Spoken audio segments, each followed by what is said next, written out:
Hello friends, मी Vishakha. Global online मराठीमध्ये आपल्या सर्वांचं स्वागत आहे.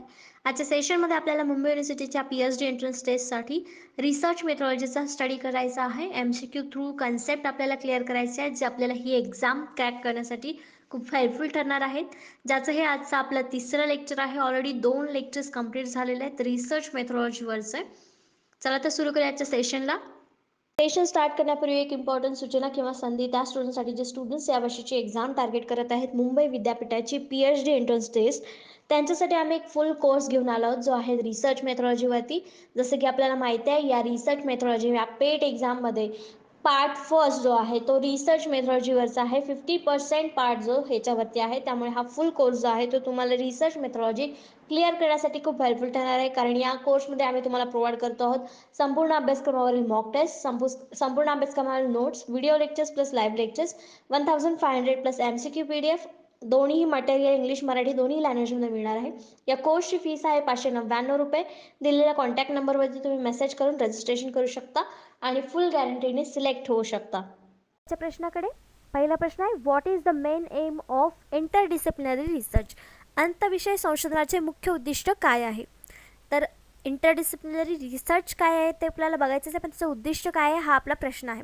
ऑप्शन्स आहेत, to oversimplify the problem of research, संशोधनाची समस्या अधिक सुलभ करणे. To bring out the holistic approach the research, संशोधनासाठी समग्र दृष्टिकोन आणणे. To create a new trend in research methodology, संशोधन पद्धतीमध्ये नवीन ट्रेंड तयार करणे. To reduce the emphasize on single subject in the research domain, संशोधन डोमेनमधील एका विषयावरील भर कमी करणे. ही सगळी उद्दिष्ट आहेत, पण हे इंटरडिसिप्लिनरी रिसर्चचा उद्देश कुठला आहे? तर करेक्ट आन्सर आहे B, to bring out the holistic approach to the research, संशोधनासाठी समग्र दृष्टिकोन आणणे हे एक या रिसर्चचं उद्दिष्ट आहे. तर इंटरडिसिप्लिनरी रिसर्च म्हणजे काय नेमकं? तर interdisciplinary research is a mode of research by teams or the individuals that integrates information, data, techniques, tools, perspectives, concepts, and or theories from two or more disciplines or bodies of specialized knowledge to the advanced fundamental understanding to solve problems. रिसर्चचाच प्रकार आहे ज्याच्यामध्ये आपण data, information म्हणजे माहिती, techniques वेगवेगळे वापरतो, tools वेगवेगळे वापरतो, कन्सेप्ट्स वापरतो, थेरीज असतात. एका थेरीपासून दोन वेगळ्या डिसिप्लिनरीज बॉडीज तयार करतो, स्पेशलाइज नॉलेज त्याच्यामध्ये आपण आणतो, त्याला आपण इंटरडिसिप्लिनरी रिसर्च असं म्हणू शकतो. फंडामेंटल अंडरस्टँडिंगसाठी किंवा प्रॉब्लेम सॉल्व्ह करण्यासाठी या प्रकारचा रिसर्च केला जातो. म्हणजे कसं, एक विषय आहे त्याच्यातून आणखीन दुसरा विषय शोधणे, या रिसर्चला आपण इंटरडिसिप्लिनरी रिसर्च असं म्हणू शकतो. तर याचं करेक्ट आन्सर बी होतं, to bring out the holistic approach. कारण समग्र दृष्टिकोन आल्याशिवाय आपण कुठलाही रिसर्च करू शकत नाही. याच्यामध्ये आपल्याला सगळ्याच गोष्टी इन्क्लूड करायच्या आहेत, माहिती, डेटा, टेक्निक्स, टूल्स. त्यामुळे हा बी ऑप्शन जो होता आपला या प्रश्नासाठीचा तो इथे करेक्ट होता इंटरडिसिप्लिनरी रिसर्चच्या बाबतीत. नेक्स्ट क्वेश्चन आहे सेकंड नंबरचा, the main aim of scientific method in research field is to. तर सायंटिफिक मेथडमध्ये फील्ड पद्धतीचा किंवा वैज्ञानिक पद्धतीचा मुख्य उद्देश काय आहे हे आपल्याला सांगायचं. ऑप्शन्स आहेत, इम्प्रूव्ह डेटा इंटरप्रिटेशन, डेटा व्याख्या सुधारित करा किंवा डेटाच्या ज्या काही संकल्पना आहेत त्या सुधारित करा. कन्फर्म ट्रँग्युलेशन, त्रिकोणाची पुष्टी करा. इंट्रोड्यूस न्यू व्हेरिएबल्स, नवीन व्हेरिएबल्सचा परिचय द्या. एलिमिनेट स्पिरियस रिलेशन, उत्तेजक संबंध दूर करा. तर याच्यामध्ये मुख्य उद्देश जो आहे, म्हणजे आपलं करेक्ट आन्सर इथे जे असणार आहे ते आहे डी, एलिमिनेट स्पिरियस रिलेशन. तर संशोधन क्षेत्रामध्ये या प्रकारचं जे गोष्टी आहेत त्या टाळल्या जातात किंवा त्याचं मेन एम जे आहे, मुख्य उद्दिष्ट आहे ते हे आहे. चांगल्या प्रकारचं नॉलेज आपल्याला समोर आणायचं असेल किंवा आपल्याला रिसर्च करायचं असेल तर इथे आपल्याला या गोष्टी टाळणे हे मुख्य उद्दिष्ट याच्यामध्ये असतं. When conducting research, scientists use the scientific method to collect measurable empirical evidence in an experiment related to the hypothesis, often in the form of if the statement, the result aiming to the support or contradict the theory. थेअरीची जी गोष्ट आहे त्याच्याबद्दल आपल्याला जो काही result काढायचा आहे त्या रिझल्टच्या एमपर्यंत म्हणजे त्याच्या गोलपर्यंत पोहोचण्यासाठी आपण सायंटिफिक मेथड या रिसर्चमध्ये वापरत असतो.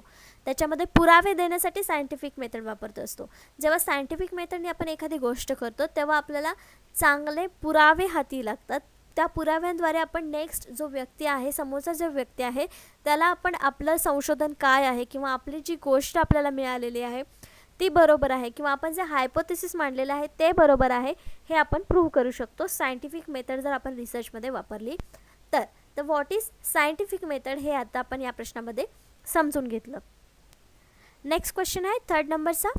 A researcher is interested in studying the prospect of particular political party in an urban area. So what tool should we prefer for the study? एखाद्या संशोधकास शहरी भागात विशिष्ट राजकीय पक्षाच्या संभाव्यतेचा अभ्यास करण्यास रस आहे, तर अभ्यासासाठी त्यांनी कोणते साधन पसंत केले पाहिजे? थोडक्यात एक व्यक्ती आहे ज्याला अभ्यास करायचा आहे जे राजकीय पक्ष आहेत त्यांच्या संभाव्यतेचा, तर त्यामध्ये कुठली पद्धत आपल्याला वापरायची आहे किंवा जर भविष्यामध्ये आपण अशा प्रकारचा रिसर्च करणार असेल तर आपण कुठली पद्धत वापरली पाहिजे, असा हा प्रश्न आहे. तर याचे ऑप्शन्स आहेत रेटिंग स्केल, मानांकन श्रेणी, इंटरव्ह्यू म्हणजे मुलाखत, क्वेश्चनायर म्हणजे प्रश्नावली, शेड्यूल म्हणजे वेळापत्रक. तर रेटिंग स्केल, इंटरव्ह्यू हा एखाद्या व्यक्तीचा आपण घेऊन मग त्यावर रिसर्च करू शकतो. शेड्यूल वेळापत्रक ठरवून आपल्याला त्याच्यावरती म्हणजे डेटा मिळणार आहे का? नाही. मग आपल्याला काय इथे द्यावं लागणार आहे? इथे आपल्याला द्यावं लागणार आहे क्वेश्चनायर प्रश्नावली. भरपूर साऱ्या राजकीय पक्षांच्या संभाव्यतेचा अभ्यास करायचा आहे. मग तिथे आपल्याला किती प्रश्न विचारावे लागतील माहिती नाही. मग अशा वेळेस आपण काय करतो? एक प्रश्नावली तयार करतो, क्वेश्चनायर तयार करतो. हा डेटा कलेक्शनचा एक टूल आहे असं आपण म्हणू शकतो. मग या प्रश्नाचा आपला करेक्ट आन्सर काय आहे? सी, क्वेश्चनायर प्रश्नावली. या प्रकारच्या अभ्यासाने आपण या प्रकारची माहिती मिळवू शकतो. म्हणजे हा जो प्रश्न आहे आपला तो क्वेश्चनायरमुळे सुटणार आहे. Since it is an urban area, so there is a probability of literacy amongst a greater number of people. तर अशा वेळेस आपलं हे करेक्ट आन्सर का असू शकतं? तर इथे अर्बन एरियामध्ये सांगितलं आहे म्हणून याची लिटरसी जे साक्षरता दर आहे तो चांगला असणार आहे. बऱ्यापैकी चांगल्या नंबरचे लोक इथे साक्षर असणार आहेत. Also there will be the numbers questions over the ruling period of political party which cannot be simply answered by rating. तर याच्यामध्ये रेटिंगनी क्वेश्चनचे आन्सर देऊ शकणार नाही कारण भरपूर साऱ्या पॉलिटिकल पार्टी आहेत ते काही वेळेस रूल करत असतात, रूल पिरियड असतो तिथे, तर त्यामुळे त्याचे करेक्ट आन्सर आपल्याला मिळू शकणार नाहीत रेटिंगनी. रेटिंग देऊन त्याचं करेक्ट आन्सर आपल्याला मिळू शकणार नाही. मग अशा वेळेस काय करणार आपण? The rating can only be consider if any political party has done some work. हां, तर त्यांच्या संभाव्यतेचा अभ्यास करताना आपण रेटिंग वापरणार नाही. रेटिंग कशाच्या वेळेस वापरू शकतो आपण? की ते तेव्हा ज्यांनी एखादं काम कंप्लीट केलं असेल मग त्यांचं काम कसं झालेलं आहे त्यासाठी आपण रेटिंग स्केल किंवा रेटिंग वापरू शकतो. त्या गोष्टीचा सर्वे करण्यासाठी आपण रेटिंग वापरू शकतो. पण हे जे काम सांगितलेलं आहे which is the questionnaire use, which is why the questionnaire use, का यूज केलेले आहे आपण? तर रेटिंग इथे यूज करता येणार नाही आहे आणि भरपूर सारे नंबर इथे लोकांचे जे आहेत ते साक्षर असणार आहेत जे क्वेश्चन वाचून आन्सर देऊ शकणार आहेत, म्हणून इथे आपण क्वेश्चनायरचा वापर केलेला आहे.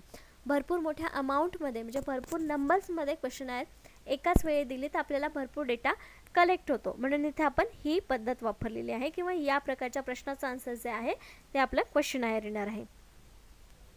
नेक्स्ट क्वेश्चन आहे 4th नंबरचा. The conclusions findings of type of research cannot be generalize to other situations. कोणत्या प्रकारच्या संशोधनाचे निष्कर्ष इतर परिस्थितीमध्ये सामान्य केले जाऊ शकत नाहीत, जनरलाइज केले जाऊ शकत नाहीत. ऑप्शन्स आहेत casual comparative research, historical research, descriptive research, experimental research. हे सगळे आपल्या रिसर्चचे प्रकार आहेत. तर या प्रकारातला कोणता असा प्रकार आहे किंवा कोणता असा रिसर्च आहे ज्याचा निष्कर्ष प्रत्येक परिस्थितीमध्ये लागू होत नाही किंवा सेम असेलच असं आपण सांगू शकत नाही. तर यापैकी कुठला रिसर्च आहे? त्याचे करेक्ट आन्सर आहे बी, हिस्टोरिकल रिसर्च, ऐतिहासिक संशोधन. तर ते का नसेल बघूया. One cannot generalize historical research in the USA which has been done in India. तर असं आपण जनरलाइज का करू शकत नाही? आपण एक उदाहरण दिलेलं आहे इथं की USA झालेला हिस्टोरिकल रिसर्च जो आहे तोच इंडियामध्ये लागू होईल असं नाही आहे. एखादं म्युझियम आहे USA आणि त्या म्युझियमचे लोक व्हिजिट करणं किंवा ते हिस्टोरिकल बॅकग्राऊंड जे आहे तिथल्या म्युझियमचं तेच बॅकग्राऊंड इंडियातल्या म्युझियमचं असेल किंवा तिथल्या राजांचं असेल असं आपण सांगू शकत नाही. म्हणजे हिस्टोरिकल रिसर्च जो आहे तो दोन्हीकडे सेम होऊ शकत नाही. म्हणून आपल्या इथे करेक्ट आन्सर जे आलेलं आहे तर हिस्टोरिकल रिसर्च होता जो जनरलाइज करू शकत नाही प्रत्येक सिच्युएशनमध्ये.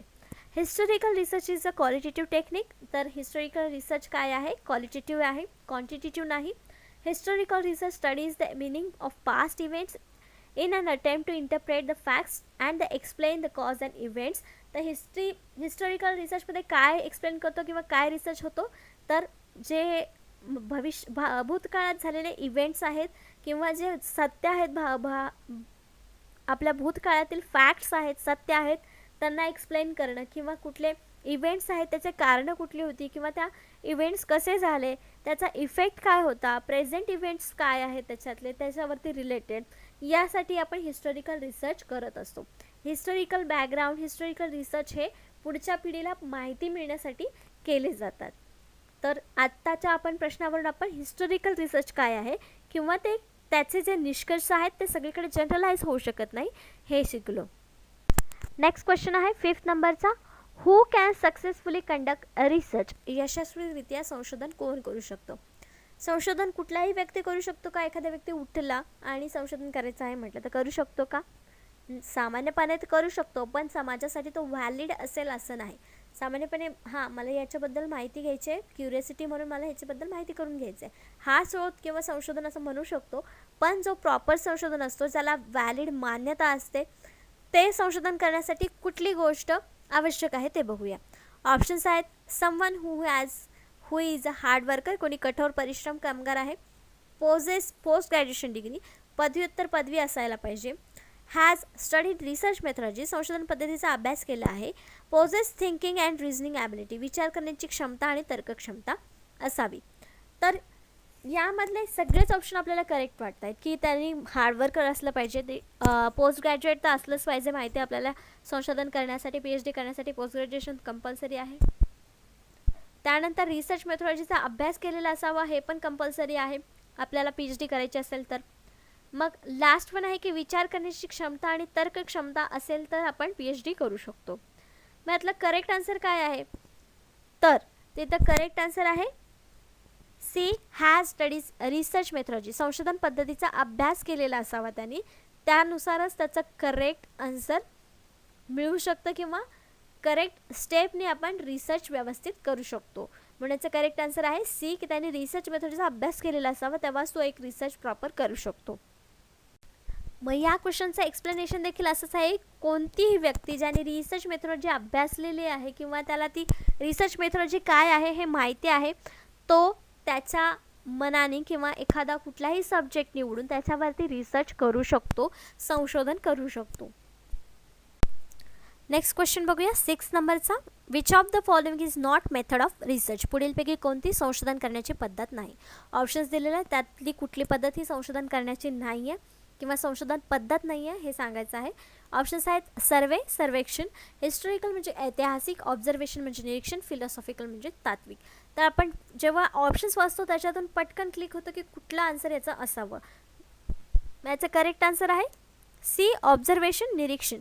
ही एक संशोधनाची पद्धत नाही आहे, हे एक रिसर्चचं टूल आहे, संशोधनाचं टूल आहे, डेटा कलेक्शनचं टूल आहे असं आपण म्हणू शकतो, पण संशोधन करण्याची पद्धत ही नाही. म्हणून इथं आपलं करेक्ट आन्सर काय आलेलं आहे सी, ऑब्झर्वेशन, निरीक्षण. तर इथे आपण काही रिसर्चचे टाईप बघतो आहे. पहिला आहे थेरोटिकल रिसर्च. थेरोटिकल रिसर्च म्हणजे आपण एखादा एक संशोधन करतो तेव्हा त्यातून एक थिअरी निर्माण होते, तर त्याला आपण थेरोटिकल रिसर्च म्हणतो. अप्लाइड रिसर्च म्हणजे काय? एखाद्या गोष्टीवरती किंवा प्रॉब्लेमवरती पटकन सोल्युशन काढायचं असेल तेव्हा आपण एखादा रिसर्च करतो आणि ते अप्लाय करतो आपल्या सिच्युएशनवरती, प्रॉब्लेमवरती, त्याला आपण अप्लाइड रिसर्च म्हणतो. एक्सप्लोरेटरी रिसर्च म्हणजे काय? एखादा प्रॉब्लेम आहे किंवा कन्सेप्ट आहे, सिच्युएशन आहे जी क्लिअरली डिफाईन झालेली नाही आहे, त्याच्यावर अजून संशोधन व्हायला पाहिजे, अशा प्रकारचा रिसर्च आहे, ते एक्सप्लोरेटरी रिसर्च आहे. डिस्क्रिप्टिव्ह रिसर्च म्हणजे काय? त्या एखाद्या गोष्टीबद्दल भरपूर सारे डिस्क्रिप्शन आहे किंवा त्याचे परिणाम, कारण जे काही आपण डिस्क्रिप्शन लिहितो त्याला डिस्क्रिप्टिव्ह रिसर्च असं म्हणू शकतो. तर एक्सप्लेनेटरी रिसर्च म्हणजे काय? तर ते जे प्रॉब्लेम्स आहेत ते वेल रिसर्च नसतात, मग त्याच्यावर आणखीन रिसर्च आवश्यक असतो, बेटर रिसर्च करणं गरजेचं असतं, तेव्हा या प्रकारचा रिसर्च केला जातो. क्वालिटेटिव्ह रिसर्च म्हणजे काय? ज्याच्यामध्ये अंक नाहीत असा रिसर्च, आणि क्वांटिटेटिव्ह म्हणजे ज्याच्यामध्ये अंक आहेत असा रिसर्च. तर हे दोन वेगवेगळे प्रकार आहेत, त्याच्या अंडर वेगवेगळे प्रकार रिसर्चचे पडत असतात. एक्सपेरिमेंटल रिसर्च म्हणजे जिथे आपण एक्सपेरिमेंट करून तिथं रिसर्च निर्माण होतो त्याला एक्सपेरिमेंटल रिसर्च म्हणू शकतो. हे काही पार्ट्स आहेत किंवा हे काही टाईप्स आहेत रिसर्चचे. याच्या व्यतिरिक्तही रिसर्चचे टाईप्स आहेत, ते देखील आपण एखाद्या क्वेश्चन्समध्ये किंवा कन्सेप्टमध्ये थेअरीमध्ये बघणार आहोत. नेक्स्ट क्वेश्चन आहे 7 नंबरचा. A research problem is feasible only when. एक संशोधन समस्या फक्त तेव्हा शक्य आहे जेव्हा शक्य किंवा व्यवहार्य आहे की जेव्हा ऑप्शन्स आहेत इट हॅज युटिलिटी आणि रिलिव्हन्स, याची उपयुक्तता आणि प्रासंगिकता आहे. It is new and add something to the knowledge, हे नवीन आहे किंवा ज्ञानात काहीतरी जोडते. इट इज रिसर्चेबल, हे संशोधन करण्यायोग्य आहे. आणि D all of the above वरील सर्व. त्याचं करेक्ट आन्सर आहे D all of the above. का? कारण रिसर्च प्रॉब्लेम विचारलेला आहे, कधी व्यवहार्य असतं किंवा शक्य आहे किंवा तो घेण्यायोग्य आहे, कारण त्याच्यामध्ये उपयुक्तता आणि प्रासंगिकता पण पाहिजे. म्हणजे लेटेस्ट विषय असेल तरच त्याच्यामध्ये उपयुक्त असेल. त्याच्यावरती जे सोल्युशन आपण शोधणार आहेत ते जर आधी घडून गेलेल्या गोष्टीवरती असतील तर त्याचा तिथे काहीच उपयोग होणार नाही. म्हणजे प्रासंगिकता त्याच्यामध्ये असायला हवी त्या प्रॉब्लेममध्ये, जो आपण रिसर्च प्रॉब्लेम निवडणार आहे त्याच्यामध्ये.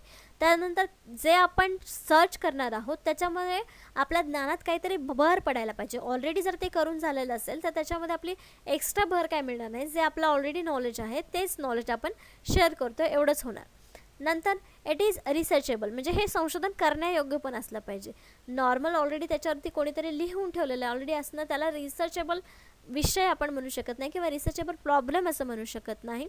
जे जनरल नैसर्गिकरित्या होत आहे त्याच्यावरती जर सोल्युशन ऑलरेडी असेल तर तो एक गुड प्रॉब्लेम होणार नाही, गुड रिसर्च प्रॉब्लेम होणार नाही. म्हणजे आपलं हे सी करेक्ट ऑप्शन, हे सी देखील करेक्ट ऑप्शन आहे. मग आपल्या इथे तिन्ही ऑप्शन्स करेक्ट आहे म्हणून डी ऑप्शन इथे आपण आन्सर देतो. ऑल ऑफ द अबो वरील सर्व जे ऑप्शन्स आहेत ते करेक्ट आहेत.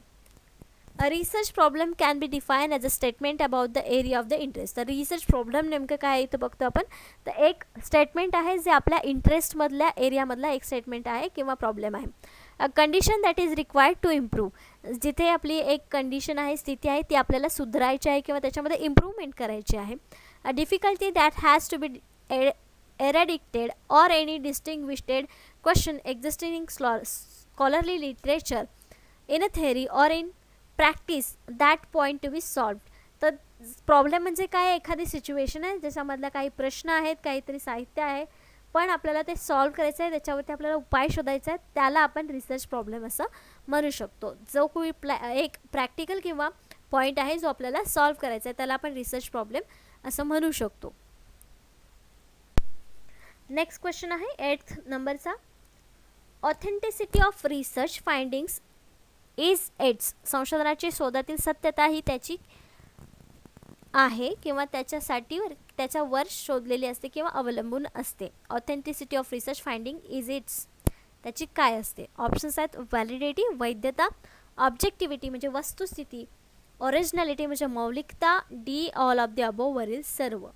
तर ऑथेंटिसिटी म्हणजे संशोधनाची शोधाची सत्यता ही काय असते, एक वस्तुस्थिती असते. म्हणजे जे आपण रिसर्च करताना प्रॉब्लेम्स कसे निवडतो आपण, जे करंट सिच्युएशनवरती आहेत त्याच्यावरती आपल्याला रिसर्च करणं गरजेचं आहे. त्याच्यावर रिसर्च केल्यानंतर त्याचे उपाय जे आहेत ते लागू केल्यावर काहीतरी फायदा होणार आहेत अशा गोष्टी आपण निवडतो. म्हणजेच आपण सत्यता जी आहे ती तिथे मांडत असतो, वस्तुस्थिती मांडत असतो. म्हणून आपलं करेक्ट आन्सर इथे काय आलेलं आहे, बी ऑब्जेक्टिव्हिटी.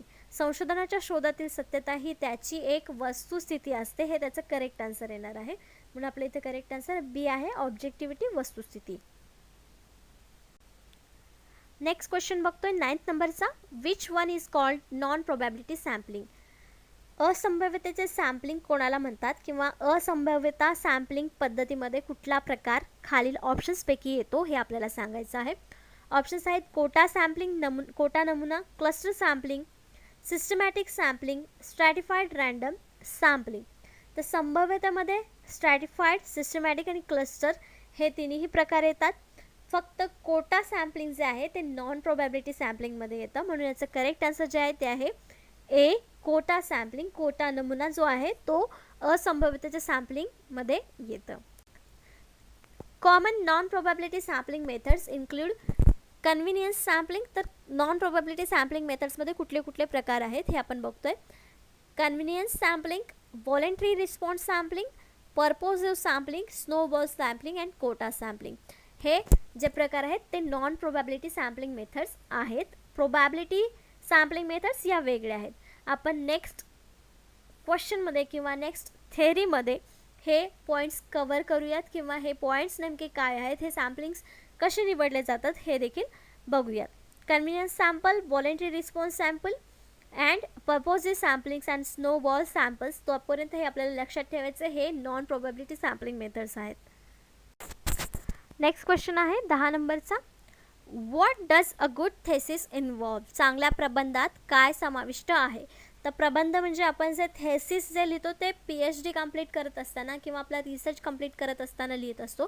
जो पूर्ण रिसर्च फाइंडिंग्स आहेत, आपले जे स्टेप्स आहेत, त्या स्टेप्स वाईज हा प्रबंध आपण तयार करत असतो. तर तो चांगला प्रबंध म्हणजे काय किंवा जे पॉईंट्स चांगल्या प्रबंधामध्ये असले पाहिजेत ते कुठले कुठले आहेत ते आपल्याला सांगायचं आहे. त्यांनी काही स्टेटमेंट्स दिलेले आहेत, म्हणजे कुठल्या कुठल्या प्रबंधामध्ये चांगल्या गोष्टी आहेत ते, त्यातून आपल्या कुठल्या गोष्टी निवडायच्या आहेत ते आपलं करेक्ट आन्सर असणार आहे. तर पहिला आहे reducing punctuation as well as grammatical errors to the minimalist. विरामचिन्हे कमी करणे तसेच व्याकरणातील त्रुटी कमी करणे. ही गोष्ट चांगल्या प्रबंधाची आहे का. बरोबर. ग्रामर किंवा विरामचिन्ह ही व्यवस्थित असतील तर आपलं लिखाण हे चांगलं होत असतं, म्हणून हे आपल्याला चांगल्या प्रबंधामध्ये लक्षण आहे. नेक्स्ट आहे बी, करेक्ट रेफरन्स सायटेशन. योग्य संदर्भ उद्धरण. संदर्भ सूची आपल्याला द्यावी लागते प्रत्येकाला रिसर्च करताना किंवा रिसर्च करणाऱ्या प्रत्येक व्यक्तीला संदर्भ ग्रंथाची सूची द्यावी लागते की आपण कुठून कुठून संदर्भ घेतलेत. मग हे पण आपल्या चांगल्या प्रबंधाचे एक गोष्ट आहे किंवा एक भाग आहे, म्हणून आपलं बी पण स्टेटमेंट करेक्ट आहे. Statement C, consistency in the way of thesis writing. प्रबंध लेखनाच्या मार्गात सुसंगत असावी. तुटक प्रबंध लेखन असेल तर ते योग्य वाटेल का किंवा वाचायलाही चांगलं वाटेल का. नाही. मग आपलं इथं स्टेटमेंट सी सुद्धा करेक्ट आहे, कारण त्याच्यामध्ये सुसंगतता असली पाहिजे. स्टेटमेंट डी, वेल डिफाईन्ड अब्स्ट्रॅक्ट. सुस्पष्ट सारांश असावा. प्रबंधामध्ये आपल्याला सुरुवातीला सारांश देखील लिहावा लागतो. मग तो सारांश जो आहे तो सुस्पष्ट असेल तरच आपल्याला पुढचा सगळा रिसर्च चांगला दिसतो किंवा रिसर्चमध्ये नेमकं काय आहे ते आपल्याला त्याच्यातून कळतं, म्हणून तो सुस्पष्ट असावा. वेल डिफाईन अब्स्ट्रॅक्ट असावा. म्हणजे आपले ABCD चारही ज्या गोष्टी आहेत त्या चांगल्या प्रबंधामध्ये समाविष्ट कराव्या लागतात किंवा चांगला प्रबंध होण्यासाठी या चारही गोष्टी आवश्यक आहेत. मग आपलं करेक्ट आन्सर इथे काय येणार आहे. ABCD हे चारही ऑप्शन जिथे असतील ते आपलं करेक्ट आन्सर असणार आहे. मग इथे ऑप्शन्समध्ये बी ऑप्शन जे आहे ते आपलं करेक्ट आन्सर आहे.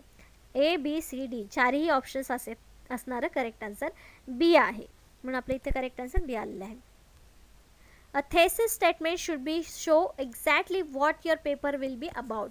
म्हणजे थेसिस स्टेटमेंट काय असतं तर जे आपल्या पेपरमध्ये काय असणार आहे ते एक्झॅक्टली शो करणारं हे स्टेटमेंट असतं. What will help you to keep your paper to a manageable topic. जे मॅनेजेबल आपला टॉपिक आहे त्याच्यावरती आपल्याला हेल्प करणार आहे हे स्टेटमेंट. ज्या पेपरवरती टिकून राहण्यासाठी आपल्याला हे स्टेटमेंट हेल्प करणार आहे. For example, if you are writing a 7 to 10 page paper on hunger. जर आपण भूकेवर 7 ते 10 पानं लिहिणार असेल, you might say world hunger has many causes and effect. मग आपलं स्टेटमेंट काय असणार आहे की वर्ल्ड हंगर म्हणजे जागतिक भूक जे आहे किंवा भूकमारी जे आहे त्याचे भरपूर कारणं आहेत आणि त्याचे परिणाम देखील आहेत. याच्यामध्ये आपण काहीही स्टडी केला भुकेवरती किंवा हंगरवरती तर तो सगळ्या याच्यामध्ये इन्क्लूड होता. आपल्या विषयाचा वास्टपणा किती आहे म्हणजे त्याचं टॉपिक किती खोल आहे हा आपल्या एका स्टेटमेंटवरून लक्षात येतो. म्हणून ते स्टेटमेंट जे आहे थेसिस स्टेटमेंट जे आहे ते अशा प्रकारचं असायला पाहिजे. तर आजच्या या प्रश्नामध्ये आपण लास्टवाल्या त्याच्यामध्ये आपण थेसिस स्टेटमेंट कसं असायला पाहिजे किंवा थेसिस स्टेटमेंट काय आहे हे बघितलं. नेक्स्ट, तर आजचे 10 प्रश्न आपले 10 कन्सेप्ट इथे संपलेले आहेत. आपण कन्सेप्ट पूर्ण क्लिअर केलेले नाही आहेत, जे आपल्याला थेअरी पार्टमध्ये कवर करायचं पूर्ण कवर कन्सेप्ट त्याच्यामध्ये होणार आहेत. पण आपण सध्या क्वेश्चनमध्ये जो कन्सेप्ट येतो आहे तो काय कन्सेप्ट आहे ते पण क्लिअर करतो. डीपमध्ये कन्सेप्ट क्लिअर करण्यासाठी आपण थेअरी पार्ट बघणार आहोत. तर आजचे 10 प्रश्न आणि 10 कन्सेप्ट इकडे संपलेले आहेत. नेक्स्ट लेक्चरमध्ये आपण पुढचे 10 कन्सेप्ट बघणार आहोत. आजसाठी धन्यवाद.